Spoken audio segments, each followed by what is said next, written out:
दरअसल पूरे देश में दिल्ली चुनाव की सरगर्मी है। तो आप सोच रहे होंगे दिल्ली चुनाव की सरगर्मी के बीच में हमने एक टॉपिक चुन लिया कि कश्मीर बदल रहा है। आखिर क्यों? दरअसल मुझे दो तीन समानता दिखी दोनों चीज़ों में। पहली बात, दिल्ली और कश्मीर दोनों ऐसी जगह है जहाँ पे जो लोग नहीं रहते हैं उनकी भी दिलचस्पी रहती है कि अच्छा रहे, व्यवस्थित रहे, सुंदर रहे, खूबसूरत रहे, वहाँ पे चीज़ें अच्छी तरीके से चलती रहें। दूसरी समानता ये है कि दिल्ली को ही पूर्ण राज्य का दर्जा प्राप्त नहीं है, जम्मू एंड कश्मीर को भी पूर्ण राज्य का दर्जा प्राप्त नहीं है, और दोनों राज्यों में चाहे जम्मू कश्मीर की बात करें या दिल्ली की बात करें, वहाँ पे ऐसी पार्टी की सरकार है जिस पार्टी की सरकार केंद्र में नहीं। इसके बावजूद कश्मीर बदल रहा है। कई सारे डेवलपमेंट के प्रोजेक्ट वहाँ पे चल रहे हैं और सबसे ताज़ा उदाहरण आपको जेड मोड़ टनल का उद्घाटन था। और उस उद्घाटन में जिस तरह की केमिस्ट्री देखने को मिली प्रधानमंत्री मोदी और वहाँ के मुख्यमंत्री उमर अब्दुल्ला के बीच में, उसने एक नए सियासी समीकरण के संकेत भी दे दिए हैं। इन्हीं सारे मुद्दों पर हम चर्चा करेंगे आज के इस खास शो में। कश्मीर बदल रहा है।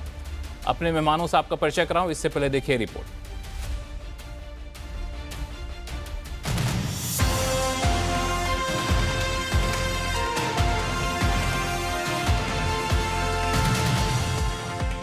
श्रीनगर और सोनमर्ग को जोड़ने वाले जेड मोड़ टनल के उद्घाटन के साथ कश्मीर के विकास का नया रास्ता बना है। जो रास्ता सर्दियों में बंद हो जाता था वो साल भर खुला रहेगा। टूरिज्म, व्यापार, रोजगार को बढ़ावा मिलेगा।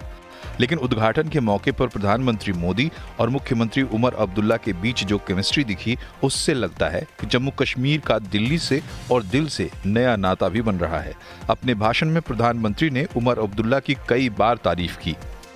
कुछ महीने पहले ही श्रीनगर में पहली बार एक इंटरनेशनल मैराथन हुई है। जिसने भी वो तस्वीरें देखी वो आनंद से भर गया था। और मुझे याद है उस मैराथन में मुख्यमंत्री जी ने भी हिस्सा लिया था। इसका वीडियो भी वायरल हुआ था और मैंने भी विशेष रूप से मुख्यमंत्री जी को बधाई दी थी जब मुझे वो तुरंत दिल्ली में मिले थे। वहीं उमर अब्दुल्ला ने हाल के दिनों में कश्मीर में चुनाव कराने से लेकर विकास योजनाओं तक के लिए प्रधानमंत्री की सराहना की और उम्मीद जताई कि जम्मू कश्मीर को जल्द ही राज्य का दर्जा मिलेगा। मेरा दिल ये कहता है कि बहुत जल्दी वजीर आजम साहब अपना तीसरा वादा जो योग दिवस पे आपने जम्मू कश्मीर के लोगों के साथ किया वो आप पूरा करेंगे और जम्मू कश्मीर जो है वो दोबारा इस मुल्क में रियासत की हैसियत से अपनी जगह ले। लेकिन आज इस खुशी के मौके पे वजीर आजम साहब, मैं दिल की गहराइयों से आपका शुक्रिया करना चाहता हूं कि आप इस ठंड में हमारे दरमियान आए।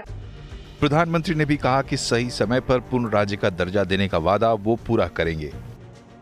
ये मोदी है, वादा करता है तो निभाता है।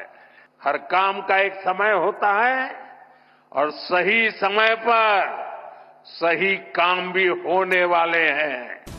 लंबे समय के बाद कश्मीर में हालात सामान्य होते दिख रहे हैं और दिल्ली से लेकर श्रीनगर तक उत्साह भी है।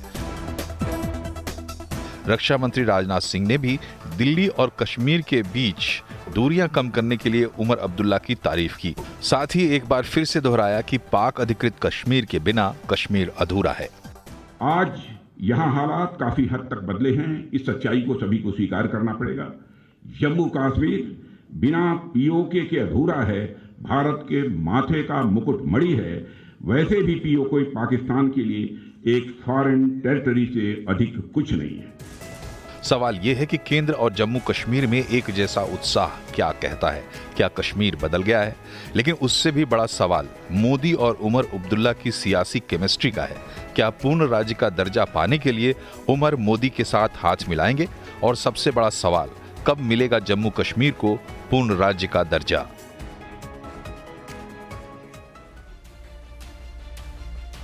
आज के शो में इन्हीं सारे सवालों का जवाब ढूंढने की हम कोशिश करेंगे और हमारे इस कोशिश में हमारे साथ होंगे बीजेपी के प्रवक्ता विजय शर्मा साहब, नेशनल कॉन्फ्रेंस के प्रवक्ता इमरान नबी डागर जी, राजनीतिक विश्लेषक याना मीर, कश्मीरी एक्टिविस्ट मसूद हाशमी और राजनीतिक विश्लेषक शुभांकर मिश्रा। आप सभी मेहमानों का बहुत बहुत स्वागत हमारे शो में। आप सभी को मेरा नमस्कार। शुरुआत मैं करूंगा नेशनल कॉन्फ्रेंस के प्रवक्ता इमरान नबी डार साहब से। इमरान साहब, जो ये इवेंट हुआ ठीक है, जेड मोड के उद्घाटन को लेकर के, उसके बाद जिस तरह के दोनों नेताओं ने एक दूसरे लोगों को तारीफ की, उसके बाद तरह तरह की अटकलें लगने लगी। मेरा सवाल आपसे बहुत ही सीधा है, दिल्ली और कश्मीर के बीच में जो दूरी कम करने की बात हुई थी, वो दूरी कम हुई है, दिलों की दूरी कम हुई है, या फिर नेशनल कॉन्फ्रेंस के और भाजपा के बीच की दूरी कम हुई है? देखिए, कल से मैं यही बात दोहरा रहा हूँ। एक इलेक्टेड सीएम और एक इलेक्टेड पीएम जब एक दूसरे के सामने होते हैं तो जो प्रोटोकॉल बोलता है वही प्रोटोकॉल कल उमर साहब ने भी दिखाया। इसमें कोई नई बात नहीं है। ये हिंदुस्तान का जो हमारा एक फेडरल स्ट्रक्चर है, कल वो मुझे लगता है पूरे अच्छे से देखने को मिला। और जो रेस्पेक्ट पीएम मोदी साहब को देना है वो इलेक्टेड सीएम तो देंगे ही जरूर। इसमें ये बात कहना कि एनसी और बीजेपी का कोई ये है, मुझे लगता है कि ये ज्यादती होगी। नेशनल कॉन्फ्रेंस का अलायंस बीजेपी के साथ नहीं है। हाँ, नेशनल कॉन्फ्रेंस की सरकार जम्मू कश्मीर में है और बीजेपी की सरकार सेंटर में है। तो ये हमारा हक बनता है कि, और एक राइट भी है हमारा, जिस तरीके से अगर हमको जम्मू कश्मीर के लोगों के मसले हल करने हैं तो सेंट्रल गवर्नमेंट के साथ कोऑपरेशन करनी पड़ेगी। गवर्नमेंट ऑफ इंडिया के साथ हर किसी लेवल पे उनके साथ बात करनी पड़ेगी, ताकि हमारे मसले जो है, जिन चीज़ों पे हमने लोगों से वोट मांगा, वो हल हो जाए। और दूसरी ये कोई नई बात नहीं। आपने देखा भी होगा कि अगर कांग्रेस हुकूमतें कंट्री में है, वो भी वही रेस्पेक्ट पीएम को देते हैं। जो कांग्रेस के सीएम होंगे या दूसरी किसी पार्टी के जो सीएम होते हैं, वो बराबर same kind of respect PM साहब को देते हैं जैसा उमर साहब ने दिया। तो इसमें कोई नई बात नहीं है। This is part and parcel of ये जो कॉन्स्टिट्यूशनल प्रोटोकॉल होता है, उसी का ही कल एक छोटा सा एग्जाम्पल आपको देखने को मिला। बिल्कुल, मैं तो यही, और हर जनता यही चाहे कि जो फेडरलिज्म है वो बिल्कुल कोऑपरेटिव फेडरलिज्म की झलक इसी तरीके से दिखे हर मंच पे।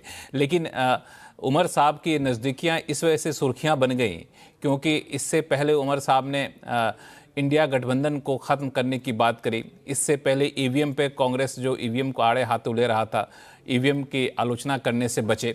इन सारे तथ्यों को देखते हुए ये कहा गया कि शायद अब वो दूरियां उधर से बढ़ रही हैं, इधर नज़दीकियां ज़्यादा क्लोज आ रहे हैं दोनों पार्टियां। तो विजय शर्मा साहब, इस इवेंट हाँ बोलिए, आप बोल लीजिए। ये जो आप बोल रहे हैं, उमर साहब ने कहीं ये इंडिया गठबंधन को खत्म करने की बात नहीं कही। उन्होंने ये बोला कि पिछले पार्लियामेंट इलेक्शन के बाद कोई मीटिंग इंडिया गठबंधन की नहीं हुई, एंड ही डिमांडेड कि जल्द से जल्द उस पर मीटिंग होनी चाहिए और उसकी रिस्पॉन्सिबिलिटी कांग्रेस पे है। Congress has to take the call on that. तो वो उनका उस उन्होंने ये भी कहा था कि अगर सिर्फ इंडिया गठबंधन लोकसभा चुनाव के लिए हुआ था तो अब लोग, हाँ कॉन्टेक्स्ट है, बिल्कुल सही कह रहे हैं आप, मैं आपकी बात को गलत नहीं कह रहा हूँ। विजय शर्मा साहब, इस पूरे समीकरण और डेवलपमेंट को आप कैसे देख रहे हैं?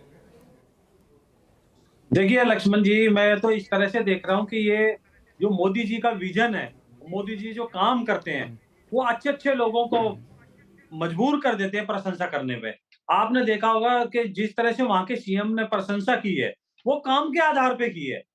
आप देखिए जिस तरह से दिल्ली और जम्मू कश्मीर की नजदीकियां हो रही हैं, आपने देखा होगा जो कटरा एक्सप्रेसवे, दिल्ली कटरा एक्सप्रेसवे, कितने घंटे में आप वहां पहुंचेंगे, किस तरह से कितनी टनल वहां बन रही है, दुनिया की सबसे ऊंची टनल, दुनिया के सबसे ऊंची रेलवे लाइन, दुनिया के सबसे ऊंचे वहां पे रेल मार्ग।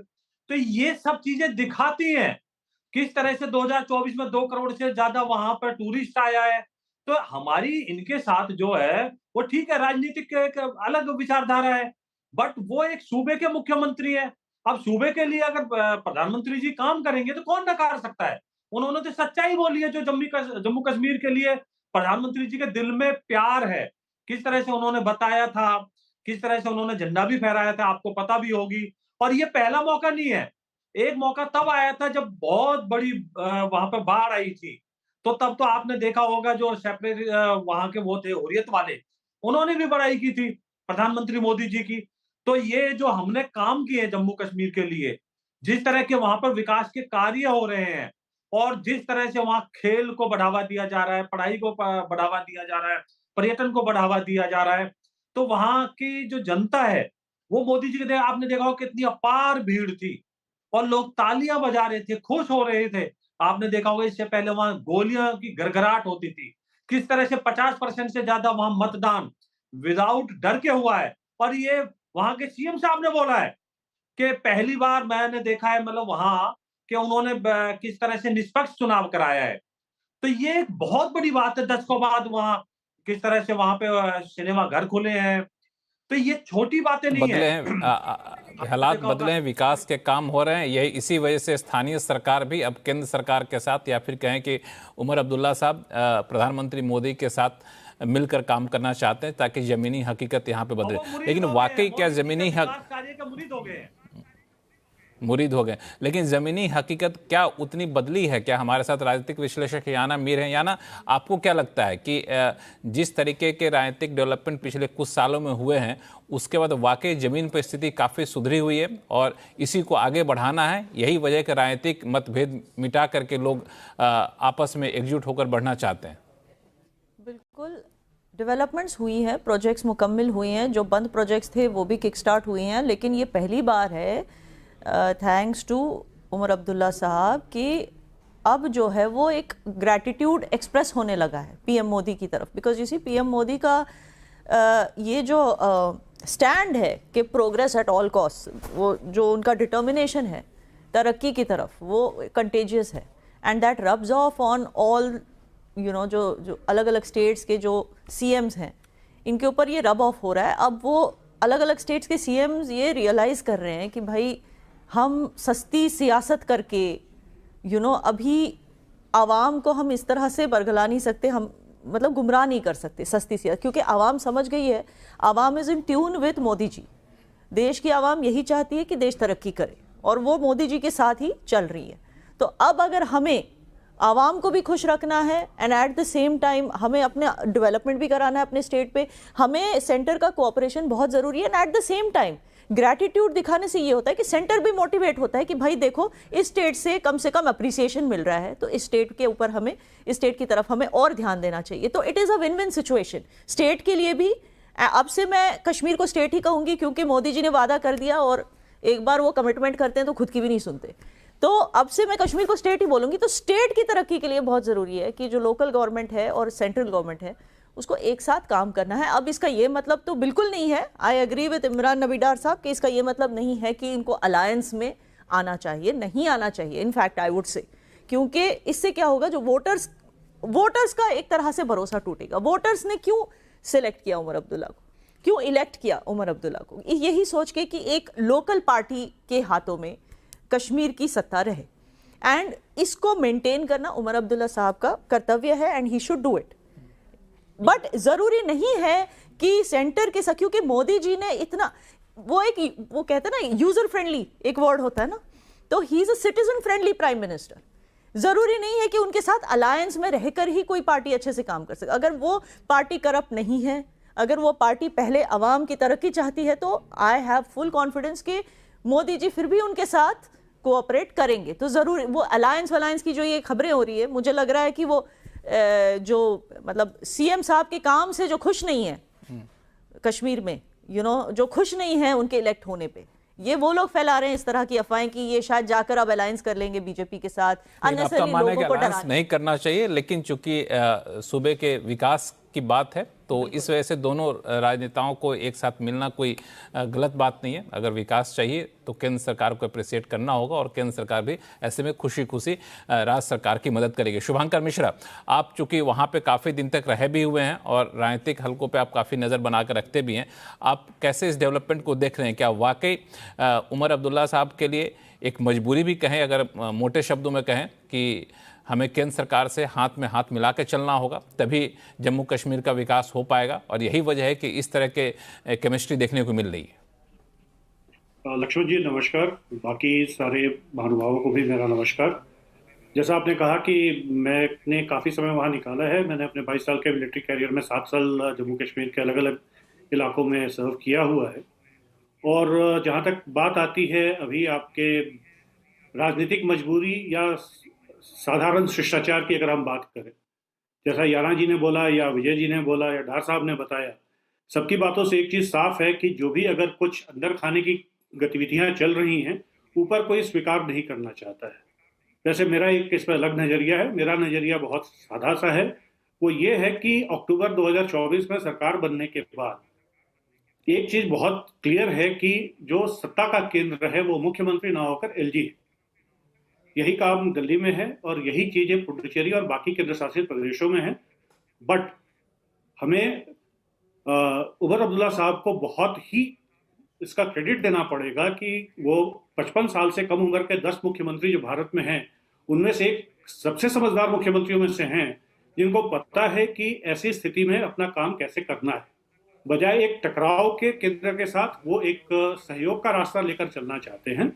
और मैं अगर आपने सिर्फ इस खबर के अलावा बाकी खबरों पर भी ध्यान दिया हो, आपने ये नोटिस किया होगा कि एक इंटरव्यू में उमर अब्दुल्ला साहब ने बड़े ही आराम से कहा था कि 370 के हटने से केंद्र का और कोई भी बड़ा इंफ्रास्ट्रक्चर प्रोजेक्ट जेएनके में 370 के हटने के बाद नहीं आया। छुपे तौर पे या दबे तौर पे वो ये बता रहे हैं बार बार केंद्र को कि उनको केंद्र से फंड्स चाहिए, केंद्र से और प्रोजेक्ट्स चाहिए, और जो उनका सबसे बड़ा डिमांड है वो है पूर्ण राज्य का दर्जा। उनको मालूम है कि जब तक पूर्ण राज्य का दर्जा नहीं मिलेगा तब तक यूनिफाइड कमांड की कमांड एलजी साहब के पास रहेगी, आईएएस आईपीएस की ट्रांसफर एलजी साहब करेंगे, और जो उन्होंने 12 मुद्दे अपने चुनावी मैनिफेस्टो में रखे थे उसमें से शायद वो 1 या 2 को पूरा कर पाए, उसके बिना किसी और मुद्दे को पूरा कर नहीं पाएंगे।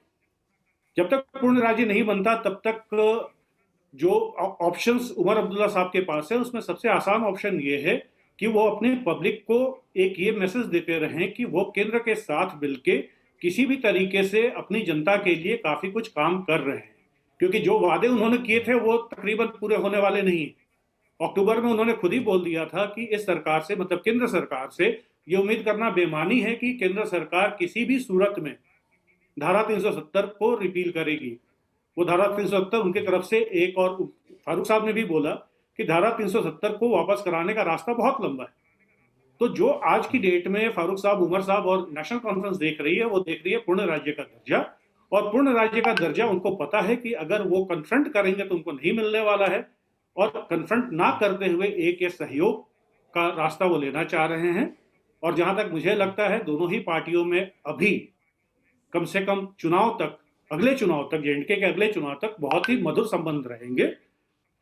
उसका एक बड़ा पुराना कारण है। लेकिन शुभांकर इसमें मेरा मानना है कि राजनीति इतनी आसान चीज़ भी नहीं होती है कि आप 2 शब्द तारीफ कर दिए और थोड़े से हमसे मिल लिए तो हम आपके राजनीतिक जो मंसूबा, जो लक्ष्य है उसको पूरा करने में हम आपकी मदद कर देंगे। बार्गेन दोनों तरफ से चलेंगे जब मामला यहाँ तक आया कि कश्मीर को पूर्ण राज्य का दर्जा देना है। लेकिन एक बात जो आपने भी कहा, बाकी वक्ताओं ने भी कहा कि वहाँ पर डेवलपमेंट का वर्क कराने हैं, विकास के काम करने हैं, तो आपको केंद्र सरकार से हाथ मिला के चलना होगा। और यही वजह है कि उमर साहब के ये जो केमिस्ट्री है उसके पीछे असली वजह ये है। हमारे साथ मसूद हाशमी साहब हैं। हाशमी साहब, जिस डेवलपमेंट वर्क की बात यहाँ पे की जा रही है, इस पूरे केमिस्ट्री के पीछे ज़मीन पर ये डेवलपमेंट वर्क वहाँ के हालात को बदलने में कितने कामयाब होते दिख रहे हैं? चूँकि वहाँ की समस्या सिर्फ डेवलपमेंट वर्क नहीं थी, समस्या और भी ज़्यादा गहरी है। जी, आपने असल पॉइंट की तरफ लक्ष्मण जी अब इशारा किया है, जिसकी तरफ अभी तक किसी भी पैनलिस्ट ने नहीं कहा था। कश्मीर की जब हम बात करते हैं तो कश्मीर के साथ बात करते वक्त हमें इस बात का ध्यान रखना पड़ेगा कि कश्मीर के साथ साथ हमें कश्मीरियों की भी बात करनी पड़ेगी। कश्मीर और कश्मीरी ये 2 चीज़ें अलग अलग हैं। जब हम कश्मीर के डेवलपमेंट की बात करते हैं, कश्मीर की उन्नति की बात करते हैं, कश्मीर की तरक्की की बात करते हैं, कश्मीर के बारे में सोचते हैं, कश्मीर को अपना इंटीग्रल पार्ट मानते हैं, तो हमें कश्मीरियों को भी उनके डेवलपमेंट के बारे में सोचनी पड़ेगी, उन्हें मेन स्ट्रीम में लाने की सोचनी पड़ेगी, उन्हें भी अपना इंटीग्रल पार्ट मानना पड़ेगा, जो अनफॉर्चुनेटली नहीं हो रहा। 2 चीज़ें अलग हैं। कश्मीर अलग है और कश्मीरी अलग हैं। कश्मीरियों की भावना, कश्मीरियों की ख्वाहिश, कश्मीरियों की चाहत, वो कोई किसी को इस बात की परवाह नहीं है कश्मीरी क्या चाहता है। मैं एक छोटी सी मिसाल देना चाहता हूं आपको कि कश्मीर इस मौसम के अंदर कश्मीरी कश्मीर छोड़कर दिल्ली और दूसरी जगहों पर आते हैं। दिल्ली में खास तौर से ज़्यादा लोग आते हैं, लेकिन आज भी दिल्ली में आकर अगर कोई कश्मीरी ये चाहे कि किसी भी होटल में वो कमरा ले ले और या कहीं पे भी कोई किराए पे मकान ले ले, तो उसके लिए बहुत मुश्किल होती है लेने के लिए। और जो मालिक मकान उसको देना चाहता है, जो होटल वाला उसको अपने होटल में कमरा देना चाहता है, उसके लिए भी बहुत मुश्किल होती है कि न जाने कब किसी भी कश्मीरी को कोई आतंकवादी कह के कोई वहां पर रेड डाल दे या कोई वाकई कोई गलत आदमी वहां पर आ जाए। अब इसकी स्क्रूटनी आम आदमी कैसे करेगा? तो कश्मीर के लिए जो काम हो रहे हैं उसकी हम सराहना करते हैं, वेलकम करते हैं। काम जरूर होने चाहिए डेवलपमेंट के, लेकिन साथ साथ हमें कश्मीरियों के बारे में भी सोचना पड़ेगा। और जहां तक बात रही राजनीति की, तो सियासत के अंदर कभी भी कोई मुस्तकिल दोस्त या दुश्मन नहीं होता। ये तो अनफॉर्चुनेटली मैं बात कहना नहीं चाहता, लेकिन सच्चाई ये है कि भारतीय जनता पार्टी पूरे इंडिया में अपने आप को मुसलमानों से अलग थलग रखना चाहती है, दिखाना चाहती है, जिसकी कई मिसालें अगर आप कहेंगे तो मैं दे दूंगा। तो अगर भारतीय जनता पार्टी हाशमी साहब मैं आपसे पूछूं, हाशमी साहब एक सवाल मैं पूछूं कि जब आप कहते हैं कश्मीर और कश्मीरियत दोनों अलग अलग चीज़ें हैं, दोनों का कश्मीर का ख्याल रख रहे हैं, लेकिन कश्मीरियों का ख्याल नहीं रखा जाता, कश्मीरियत का ख्याल नहीं रखा जाता। अब जब आप कह रहे तो मेरे मन में एक सवाल ये उठा कि मिसाल के तौर पर इसी हाल के प्रोजेक्ट के उद्घाटन की बात करें, जो जेट टनल का उद्घाटन किया गया, तो इसको आप कश्मीर और कश्मीरियत से अलग कैसे देखेंगे? उस उद्घाटन से सोनमर्ग में टूरिज्म बढ़ेगा, लोगों को रोजगार मिलेगा, उनके लोगों को फायदा होगा। जो लोग आधे साल वहां से उतर के नीचे आ जाते थे, उनको अब उतरने की जरूरत नहीं पड़ेगी। तो ये कैसे अलग हुआ? हाशमी साहब को जवाब लक्ष्मण जी, देखिए रोजगार बहुत जरूरी चीज है। नहीं, मैं आयाना आप भी दीजिएगा। रोजगार बहुत जरूरी चीज है, रोजगार मिलना चाहिए, लेकिन उसके बावजूद कुछ सेंटिमेंट्स होते हैं, कुछ जज्बात होते हैं। कश्मीरी मतलब इस बात को हम कोई भी भुला नहीं सकता कि सेक्शन 370 को कश्मीरी अपनी औलाद की तरह या अपनी माँ की तरह मानते थे। उन्हें लगता था कि ये एक ऐसी चीज है या तो हमारी माँ की तरह है या हमारी औलाद की तरह है, इसकी हमें हिफाजत करनी चाहिए। लेकिन जिस तरह से 370 हटाया गया, उसके बाद कश्मीरियों को लगाया गया कि वो ठग लिए गए, उसके बदले जो वादे किए गए उनको कुछ भी उसके बदले दिया नहीं गया। तो मेरा मकसद कहने का सिर्फ ये है कि हम कश्मीरियों के अंदर किस तरह से एतमाद पैदा कर सकते हैं, ये नबीदार साहब बता सकते हैं, अयाना बता सकती हैं कि वो कौन सी बातें हैं जिनसे हम कश्मीरियों में मोहब्बत और कश्मीरियों की तरफ अपना एक अच्छे एतमाद का कदम उठा सकते हैं। ठीक है, वो लोग ये बेहतर बता सकते हैं।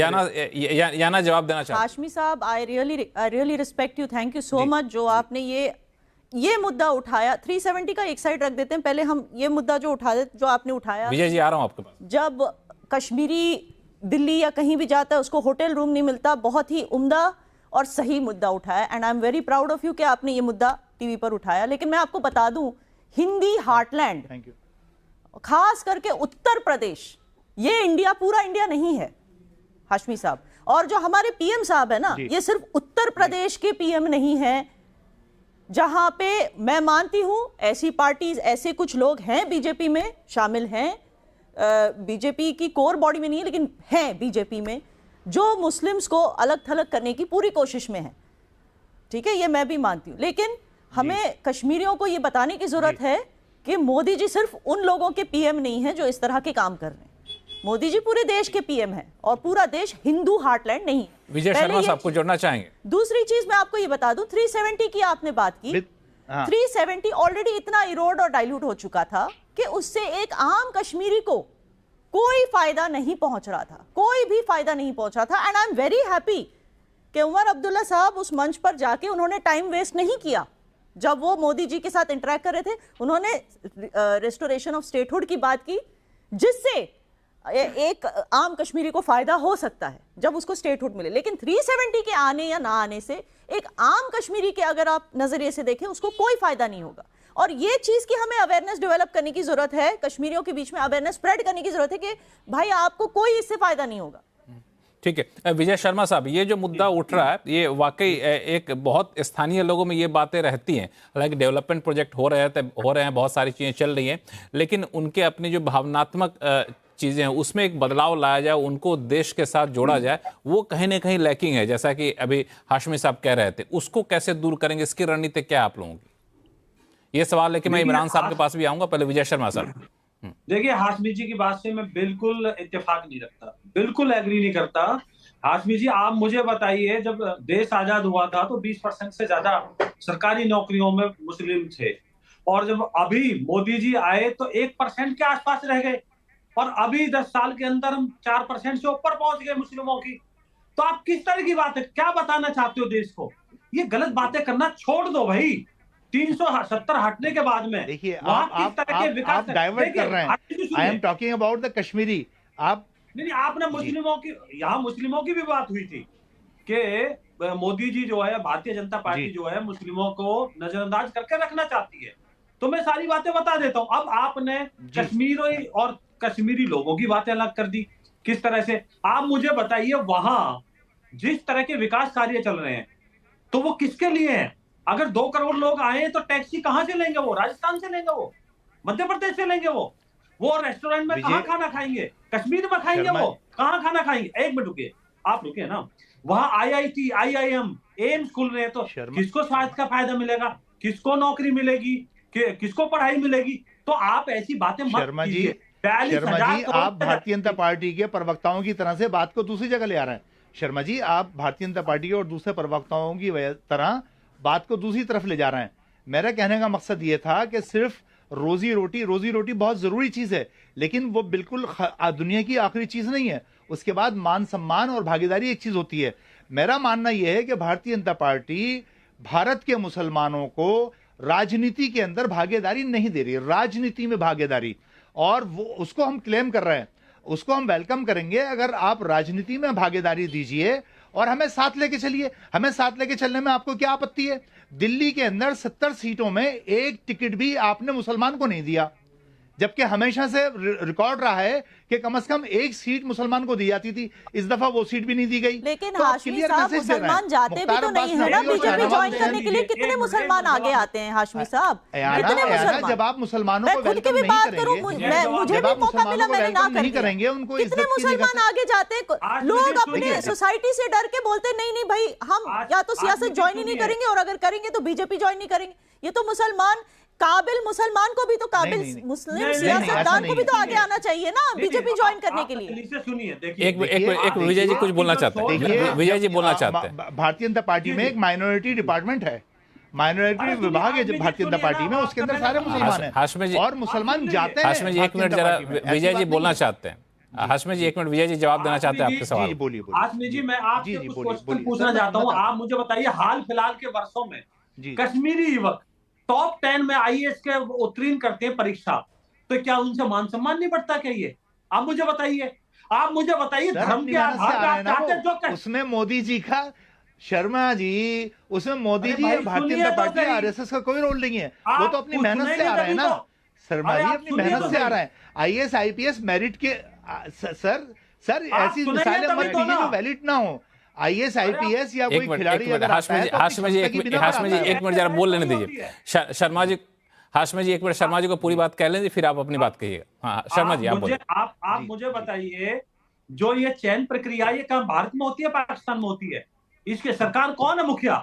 कि आपने क्या इल्जाम लगाया है? बहुत बड़ा इल्जाम लगाया आपने कि यहाँ दोयम दर्जे के तरह ट्रीट किया जाता है मुसलमानों को, मान सम्मान नहीं दिया जाता। अरे भाई, हमारे टॉप 10 में IAS चुनकर आ रहे हैं, तो ये कौन से, ये प्रक्रिया किसकी है? इस भारत देश की है ना। आप मुझे बताइए, एक रियासत जम्मू कश्मीर के चीफ मिनिस्टर कौन है? मुस्लिम है ना। तो आप मुझे बताइए, कैसा मान सम्मान चाहते हो आप? आप चाहते हो तो जैसे कांग्रेस ने किया था 70 साल।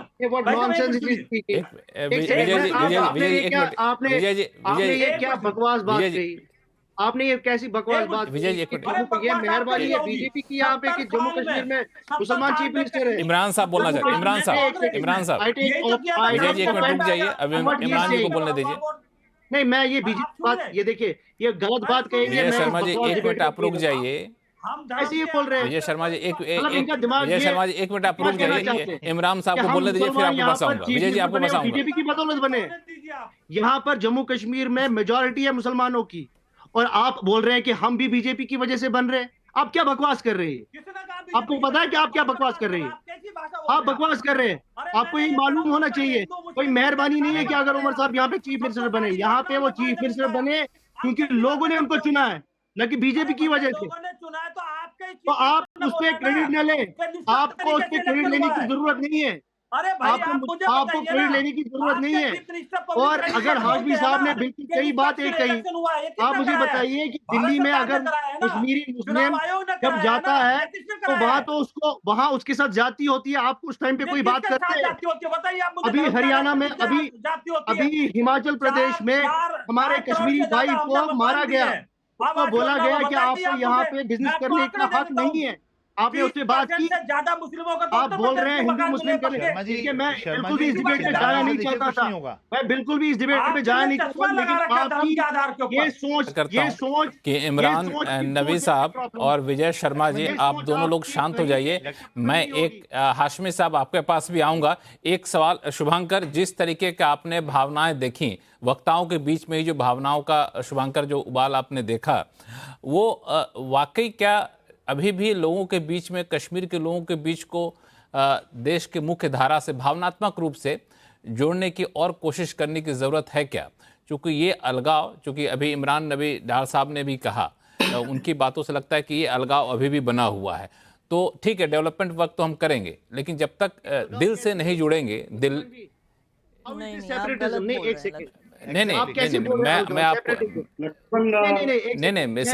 सेपरेटिज्म की बात नहीं, वो अलगाववाद कब दूसरे अर्थों में मत लीजिए। नहीं, दूसरे अर्थ में आप ले रहे हैं अलगाव, वो सेपरेटिज्म जो होता है जिसकी बात आप कर रहे हैं। नहीं, अलगाववाद के अलगाववाद कश्मीर में मैं अपना हक, अगर मैं अपने हक की बात करूंगा, दैट डजंट मीन कि मेरी सेपरेट नहीं, सेपरेटिज्म मेरा का जो इमोशनल अटैचमेंट नहीं है। नहीं, आप बिल्कुल इमरान साहब, इमरान साहब रुक जाइए, इमरान साहब रुकिए, इमरान साहब रुकिए, इमरान से मेरा कहना ये था, नहीं, उसका इंग्लिश वर्जन, नहीं, उसका इमरान साहब, उसको मैं इंग्लिश वर्ड में कह देता हूँ, उसको आप गलत अर्थ में ना लें, कि जो इमोशनल अटैचमेंट है वो अभी भी फील नहीं कर पा रहे हैं। जिस तरीके के डावी साहब ने भी कहा, उस इमोशनल अटैचमेंट को कैसे ज़्यादा स्ट्रॉन्ग किया जाए, इसके लिए शुभंकर आपको क्या लगता है, ज़मीन पर क्या काम करने की ज़रूरत है? और फिर से बता दूं कि अलगाववाद जिस तरीके की बात जम्मू कश्मीर के सेंस में होती है, वो सेंस नहीं होता है। मैं इमोशनल अटैचमेंट की बात कर रहा हूं, जो हाशमी साहब कह रहे थे। शुभंकर। लक्ष्मण, मुझे बड़ा ताज्जुब हुआ था जब इस डिबेट का पहला 20 मिनट बिना हिंदू मुस्लिम के खत्म हो गया था। अनफॉर्चुनेटली ऐसे हमारे राजनीतिज्ञ हमेशा करते हैं, किसी भी चीज को घुमा फिरा के उनको हिंदू मुस्लिम पर लाना ही होता है, और यहाँ भी लेके आए। धन्यवाद उसके लिए। खैर, मैं इस विषय पे, हिंदू मुस्लिम वाले विषय पे नहीं जाऊंगा, वो एक अलग चर्चा का विषय है और काफी लंबा हो जाएगा।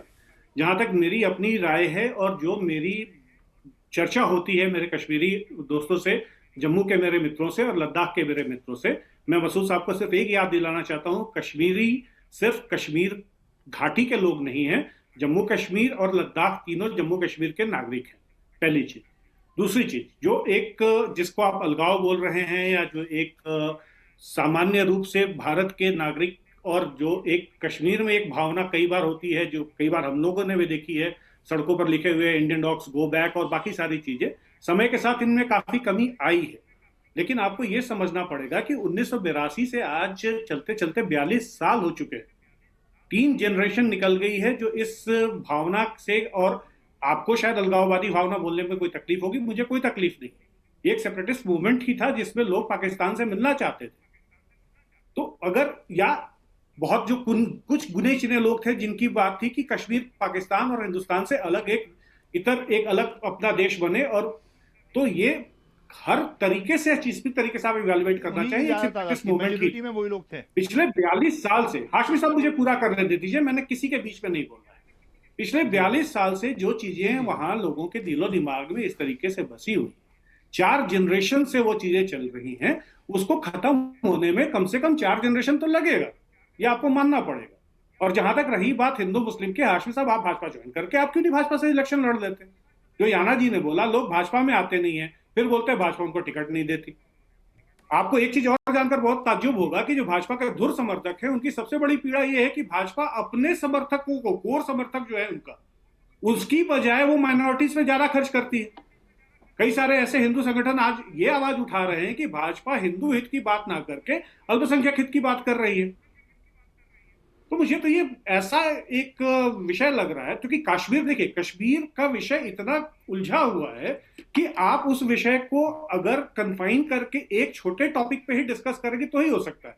आप कश्मीर के सारे अगर विषय एक साथ डिस्कस करना चाहते हैं तो हम कहीं नहीं पहुंचेंगे।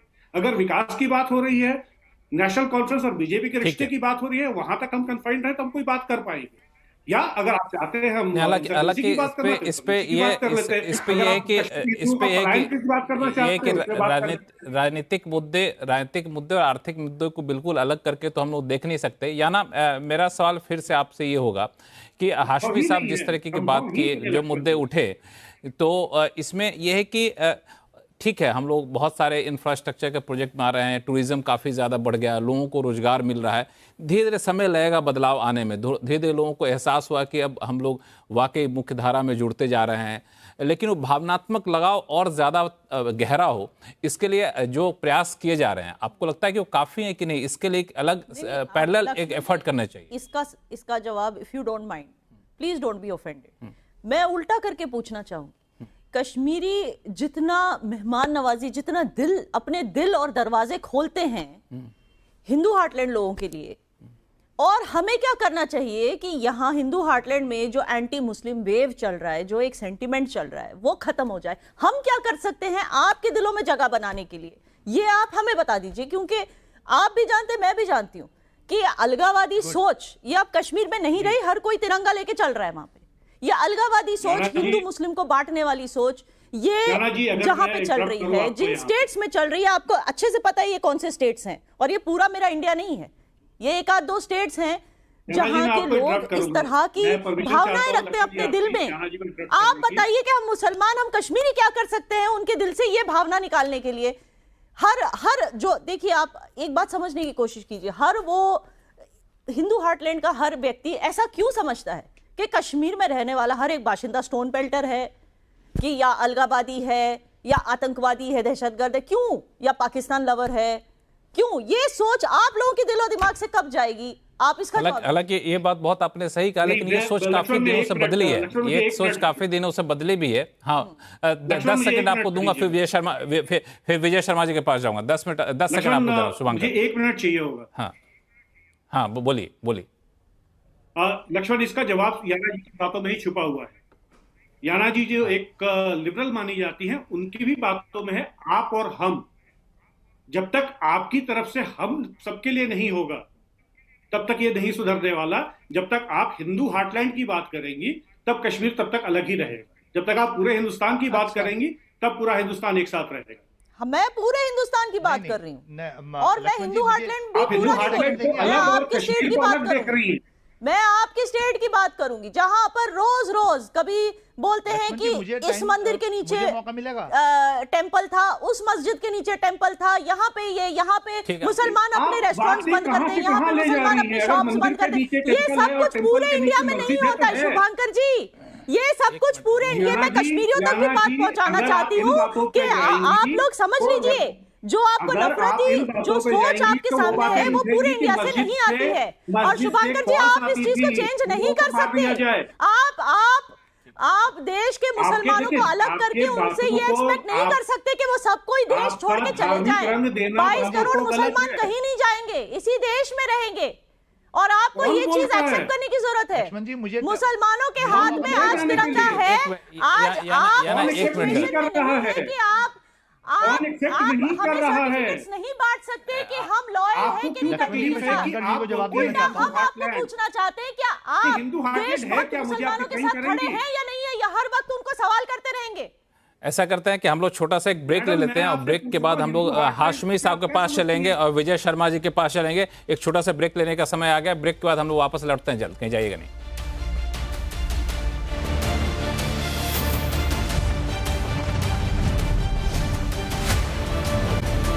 ब्रेक के बाद आपका फिर से आपका स्वागत है। हम लोग चर्चा कर रहे हैं कि कश्मीर बदल रहा है, और इस बदलाव में और तेजी कैसे लाई जाए। ये बदलाव आर्थिक मोर्चे पे, विकास के मोर्चे पे, राजनीति के मोर्चे पे भी है। ब्रेक पे जाने से पहले काफ़ी ज़्यादा गर्मा गर्मी बहस हो रही थी यहाँ पे। विजय शर्मा साहब कुछ जोड़ना चाह रहे थे ब्रेक पे जाने से पहले। विजय शर्मा जी, देखिए, जिस तरह की यहाँ बातें की जा रही है ना, यही तो फर्क है। भारतीय जनता पार्टी कभी धर्म के आधार पर राजनीति नहीं करती, ये धर्म के आधार पर टिकटें मांगते हैं। यही तो कांग्रेस ने 70 साल देश का भट्टा बैठा के रखा कि मुस्लिमों को ये दो, मुस्लिमों को ये दो। अब किस तरह से हमारे यहाँ राजनीतिक विश्लेषक बैठी हुई हैं, इन्होंने कहा भाई वहां मस्जिदों में खोदे जा रहे। अरे भाई, वो एएसआई की प्रॉपर्टी थी सैकड़ों सालों से, और कोर्ट के आदेश पे सर्वे किया जा रहा था। अगर आपको लगता है कि न्याय नहीं मिल रहा है तो आप कोर्ट में जाइए, आपके ताजिए निकलते हैं। कोई एक पत्थरबाजी, हालांकि थोड़ा सा मुद्दा से भटक जाएंगे हम लोग। इस विजय जी इस मुद्दे पे जाएंगे, विजय जी इस मुद्दे पे हम लोग जाएंगे, थोड़ा सा भटक जाएंगे। मेरा सवाल आपसे ये विजय जी कि जम्मू कश्मीर के लोगों के लिए जो कश्मीरी की बात जो उन्होंने हाशमी साहब ने उठाया, आपने जितने सारे अभी तक कोशिशें की गई इंफ्रा प्रोजेक्ट को लेके, डेवलपमेंट प्रोजेक्ट को लेके, इन सब के पैरेलल आपको लगता है कि कोई एक नया इनिशिएटिव शुरू करने की ज़रूरत है जिससे कश्मीर के साथ ज्योग्राफिकल दूरी भी कम हो और दिल की दूरी भी कम हो? देखिए लक्ष्मण जी, आप मुझे बताइए, 4-5 चीजें होती हैं, उनमें से एक चीज देखिए, हमने विकास शुरू किया। विकास से क्या, लोगों को रोजगार मिलता है। हमने स्वास्थ्य संबंधी वहां किस तरह से एम्स खोले, है ना, तो वहां इलाज मिलना शुरू हो गया। उसके अलावा हमने वहां के लोगों के लिए किस तरह से सड़कें बनाई, टनल बनाई, रेलवे बनाए, और वहां किस तरह से, जैसे धार्मिक आजादी आपने देखा होगा, वहां शंकराचार्य जी का मंदिर हो या दूसरे मंदिर हो, उनको भी, क्योंकि वहां अल्पसंख्यक ये महसूस ना करें किसी भी तरीके से कि हमें वहां जीने का अधिकार नहीं है या धार्मिक हमारी आजादी किसी तरह से खतरे में है। हम वहां जो कांग्रेस है, वो कांग्रेस ने क्या किया, उनके हाथों में पत्थर पकड़ा दिए। तो ये क्या चाहते हैं, दोबारा से हम पत्थर पकड़ा दें उनके हाथ में? वो तो बिल्कुल नहीं होगा, किसी भी तरीके से नहीं होगा। सबको न्याय मिलेगा, हिंदू हो, मुस्लिम हो, सिख हो। इमरान नबी जी, एक मिनट, आप लोग को तो इमरान नबी जी बहुत देर से नहीं बोल। इमरान नबी जी, चूंकि अभी सत्ता की बागडोर तो आपके हाथ में है, जिस फ्रंट पे एक काम करने की वकालत की जा रही है हाशमी साहब की तरफ से, यान अमीर की तरफ से, आपको लगता है कि यहाँ पे भी नेशनल कॉन्फ्रेंस को एक विशेष इनिशिएटिव लेने की जरूरत है? इनिशिएटिव और केंद्र सरकार भी इसे मदद करे? इनिशिएटिव हम तो लेना चाहते हैं, लेकिन इनिशिएटिव हम तब लेंगे जब यूनियन गवर्नमेंट इसमें हमारा सपोर्ट करेगी, और यूनियन गवर्नमेंट चाहेगी कि यहाँ पर जो है, जो हालात है और जो खासकर अनएम्प्लॉयमेंट है, इन्फ्लेशन है, उसको कैसे एड्रेस करना है, खासकर जो यूथ के रिलेटेड जिस तरीके से बात की जा रही है।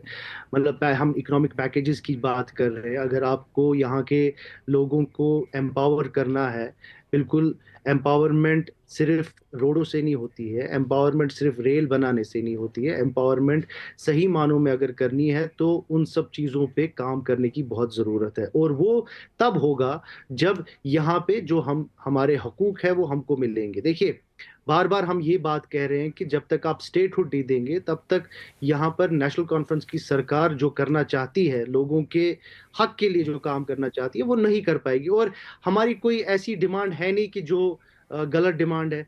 खुद प्राइम मिनिस्टर मोदी साहब जब यहाँ इलेक्शन कैंपेन चल रहा था, तो जब वो श्रीनगर आए और जम्मू आए, उन्होंने लोगों के साथ वादा किया था कि इलेक्शन के बाद ही हम यहाँ पर जो है स्टेटहुड देंगे, जिसकी कल निशानदेही उमर साहब ने भी कही।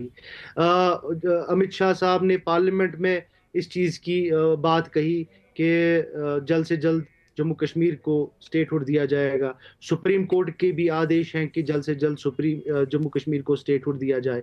तो मुझे ये समझ नहीं आ रहा है कि किस चीज़ की जो रुकावट है, जो बीजेपी को यहाँ पर स्टेटहुड देने से रोक रही है।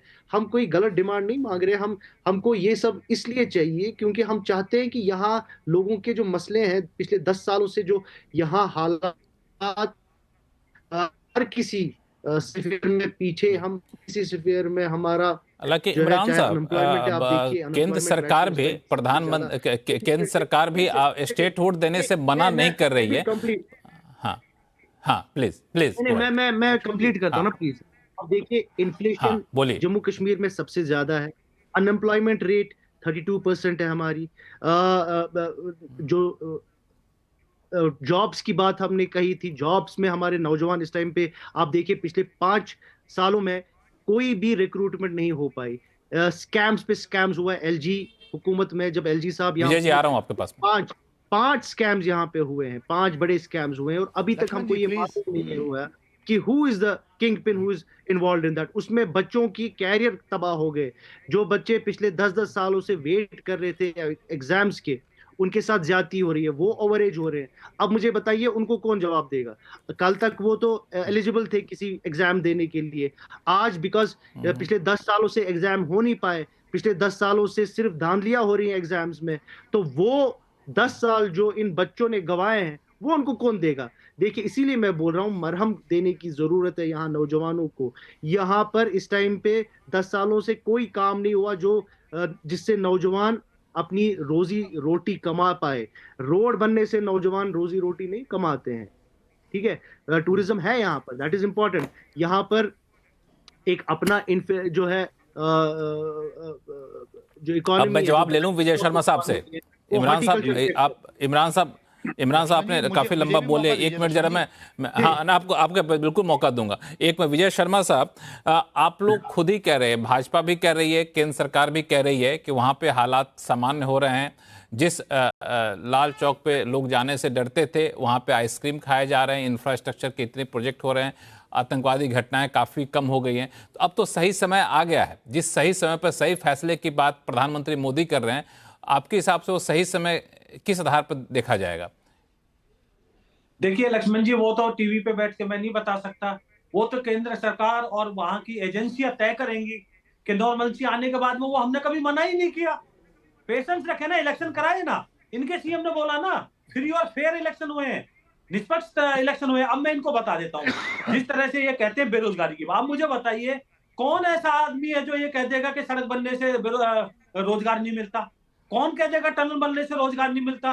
कौन कह देगा एम्स बनने से वहां स्वास्थ्य की सेवाएं नहीं मिलती? तो आप मुझे बताइए कि वहां पे खेल हमने शुरू कर दिया युवाओं के लिए।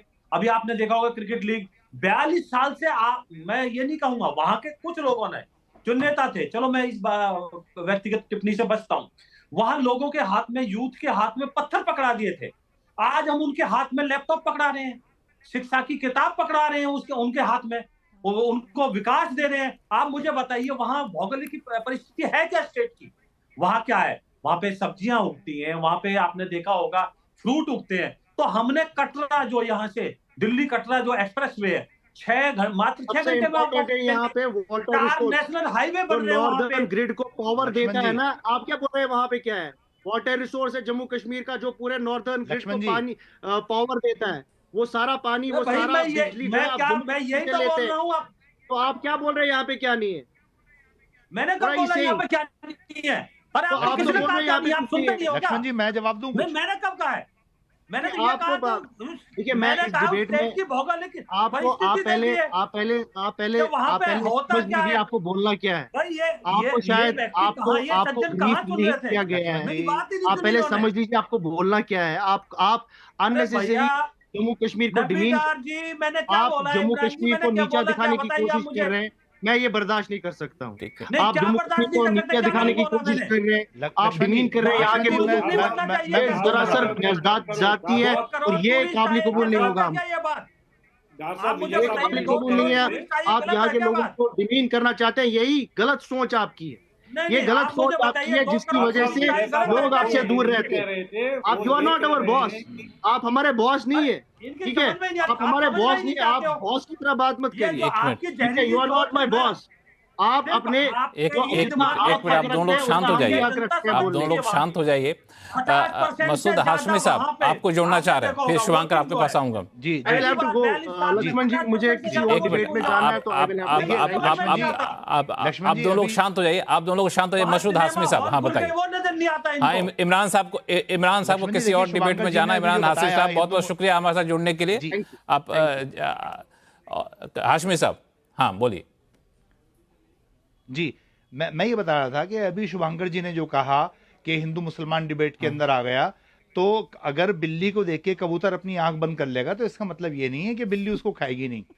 हम एक तरफ तो हम कश्मीर की और कश्मीरियों की बात कर रहे हैं और ये कहें कि ऐसा हो गया और वैसा हो गया, और उत्तराखंड के अंदर, हिमाचल प्रदेश के अंदर, हरियाणा के अंदर जहां गरीब कश्मीरी अपनी शॉल लगा रहा है, अपने मतलब कुछ रोजी रोटी की फिराक में कुछ बेच रहा है, वहां पर उनको मारा जाए, उनकी दुकानों को लूटा जाए, उनको वहां से भगाया जाए और उसके बाद कहें कि हम तो कश्मीर का भला और कश्मीरियों का भला चाहते हैं। तो ये दोहरा रवैया है, ये दोहरा रवैया है। और ये जो विजय शर्मा जी अभी बता रहे थे कि IPS IAS बन के आ रहे हैं, तो क्या भारतीय जनता पार्टी की उस मेहनत से बन के आ रहे हैं? अरे IAS IPS IRS बनना है तो हम अपनी मेहनत से बनना है, हम अपनी पढ़ाई करके बनना है, अपनी लगन से बनना है। अगर हम क्रिकेट में आगे बढ़ना है, अगर हम स्पोर्ट्स में आगे बढ़ना है, तो हमारे अंदर एबिलिटी है। आप तो उसको भी रोकने की पूरी कोशिश करते हैं। आप हर चीज जो है वो अपने क्रेडिट में ले आना चाहते हैं, ऐसा नहीं चलेगा बिल्कुल भी। हाशमी साहब एक बात मैं कह दूं, अगर सत्ताधारी हो तो आप बैठ के बोले जाओगे उल्टी सीधी बातें बोलोगे। पहले होमवर्क करके आया करो। हाशमी साहब आप कश्मीरियों की बेइज्जती कर रहे हो, आप पूरे IAS, पूरे भारत के IAS उसकी बेइज्जती कर रहे हो, कैडर की। IAS आप लोग बनाते हो क्या? ये पॉलिटिकल पार्टी IAS बनाती है। ये जो कह रहे हैं कि हमारी मेहनत से IAS आए, इनको माफी मांगनी चाहिए। मैं कहता हूँ सारे IAS IPS से इनको माफी मांगनी पड़ेगी। एक मिनट, ये बहुत बेहुदा बात कही है इन्होंने। नहीं, IAS IPS तुम बनाते हो क्या? बातें करके पूरे IAS IPS कैडर को चाहिए। आप दोनों शांत हो जाइए, आप दोनों शांत हो जाइए। शुभांकर को एक क्वेश्चन मार्क लगा दिया उसके ऊपर। ये लक्ष्मण क्लासिकल केस है कि जब तक आपके मन की दूरियां नहीं मिटेंगी तब तक और कुछ नहीं हो सकता। विजय जी कुछ और बोल रहे थे। याना और शुभांकर दोनों बोलना चाहते हैं। एक मिनट, दोनों आप लोग शांत हो जाइए। शर्मा साहब, हाशमी जी। हालांकि एक चीज मैं हाशमी साहब बता दूं कि ये दरअसल सोशल मीडिया पे जिस तरह कंफ्यूजन फैला, मैंने भी वो खबरें देखी थी जहां पे कश्मीर के कुछ लोग शॉल बेचना चाह रहे थे, कुछ करना चाह रहे थे, तो लोगों को हटाया गया, वहां से पुलिस वालों ने हटाया। दरअसल इसलिए नहीं हटाया कि वो कश्मीर के लोग थे। अब किसी सामान को बेचने की दुकान लगाने के बोल रहे हैं मैं आऊंगा। पुलिस बाद में आई वहां पर, पहले वहां के स्थानीय लोगों ने कहा कि हम आपको यहाँ नहीं बेचने देंगे, आप यहाँ नहीं आ सकते। देखिए, कोई भी सामान कहा जा रहा है कि नहीं, आप जो बात सच है कोई सामान वो सच है। CNBC आवाज एक अच्छा चैनल है, तभी मैं आई हूँ। आपको ये सच स्वीकार करना पड़ेगा कि उत्तर प्रदेश में भी मुसलमानों की दुकानों पे जाके बोला जा रहा है कि शटर बंद करो, यहाँ पे हम यहाँ से नहीं खरीदी की जाएगी। ये सब हो रहा है, लेकिन इससे मेरे देश के लोग, मेरे भारतवासी भी खुश नहीं है। और तभी शर्मा जी, मैं आपसे हाथ जोड़ के विनती करती हूँ, मैं आप ही की तरफ हूँ, गलत लोगों का साइड लेके आप पार्टी की बदनामी ना कीजिए, क्योंकि इसी की वजह से उत्तर प्रदेश में वोट शेयर गिर गया है। मोदी जी ने इतना काम किया है, लोगों का दिल जीता है, इसको ऐसे ही रहने दीजिए। गलत लोगों को आप डिफेंड करके वोट शेयर ना गिराइए। आज कश्मीर के लोग खुले दिल से मोदी जी को वेलकम कर रहे हैं। मोदी जी से पहले अमित शाह को भी वेलकम किया था, खुले दिल से। हालांकि याना, मैं एक चीज बोल दूं कि इक्का दुक्का घटनाओं को आधार बना के पूरे देश को पेंट करने की कोशिश ना किया जाए।